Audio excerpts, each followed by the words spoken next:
Hello दोस्तों, मेरे channel भजन रसधारा में आप सभी को स्वागत है। दोस्तों, आजकल लगन के दिन चल रही है, शादी विवाह खूब हो रही है, तो शादी का ही गीत डालना अच्छा लग रहा है। बेटी विवाह गीत लेकर के आई हूँ, बहुत अच्छा है, तो चलिए सुनते हैं। बाबा ना देखी बाग बगीचा, बाबा नाही देखी घने फूल वारी, कहाँ दल उतरी।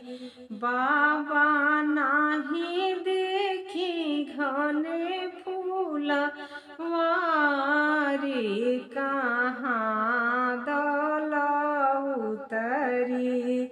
बेटी लगा देबो बाग बगीचा, बेटी हो लगा देबो घने फूलवा री, माड़ो में दल उतरी। बेटी हो लगा देबो घने फूलवारी, माड़ो में दल उतरे।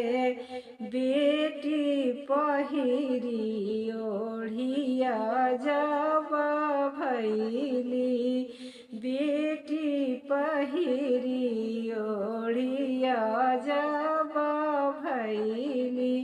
बेटी खाड़ा भैली मड़वा के दुआरी, काहे हो मन धूमिला। बेटी खाड़ा भैली मड़वा के दुआरी, काहे हो मन धूमिला। बाबा ये तना दहेज रउरा दिहनी, पापा ये तना दहेज रउरा दिहनी। पापा हम घोरे बरसा मर, यही से मन धूमिला। पापा हम घोरे बरसा मर, यही से मन धूमिला।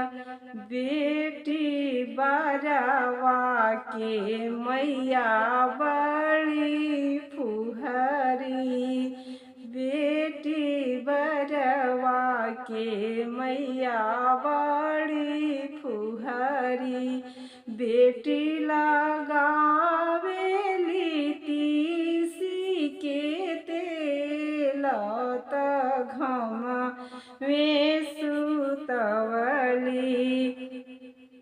बेटी लगावेली तीसी के तेल, त घम में सुतवली।